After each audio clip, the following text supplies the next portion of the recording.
তাকে লৈয়ে আমি BPF দল গঠন কৰিছে আৰু BPF দলৰ উদ্দেশ্যটো হ'ল অঞ্চলত শান্তি বজাই ৰখা, অঞ্চলত একতা বজাই ৰখা, অঞ্চলত উন্নয়ন কৰাটো আমাৰ BPF দলৰ মূল উদ্দেশ্য।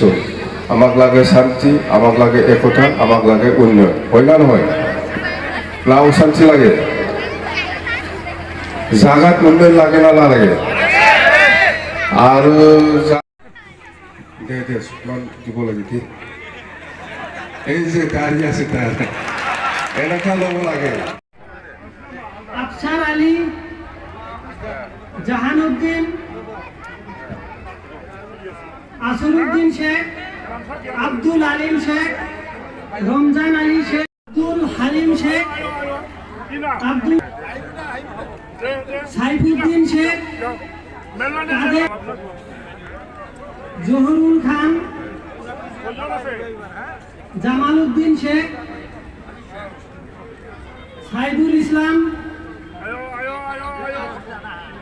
আনোয়ার হোসেন, নূর ইসলাম, মতিউর। UPPL আৰু BJP 100 জনতকৈ বেছি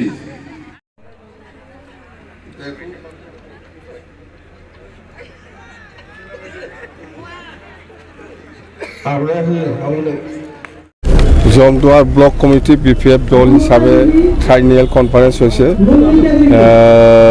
ব্লক কমিটির প্রেসিডেন্ট সেক্রেটারিটো চেঞ্জ হ'ল আৰু ভালে হ'ল যেন হওক আগন্তুক 2025 চনত যেটো নিৰ্বাচন হ'ব ইয়াৰ কাৰণে আমাৰ দলে খুব ভাল প্ৰস্তুতি চলি আছে জমদুয়াৰ হিসাবে।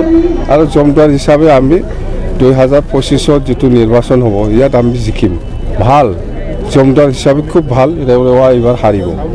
ৰেওৰেৱাটো আমাৰ দলৰে মানুহ আছিল, কিন্তু সি BJPত গ'ল। মুঠতে ৰেওৰেৱা এই জমদুয়াৰ সমষ্টিত নিজিকে এইবাৰ, সেইখিনি কথা। আৰু চৰকাৰ আমি BPF ফাইনাল 2025 BPF দলে চৰকাৰ গঠন কৰিম বাছ।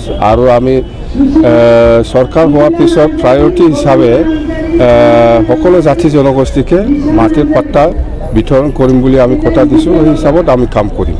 সেইটোৱে প্ৰথম আমাৰ কিবা প্ৰায়ৰিটি। মাটিৰ পাট্টা বিতৰণ কৰাটোৱে আমাৰ 1 নম্বৰ প্ৰায়ৰিটি চৰকাৰ হোৱাৰ পিছত দেই।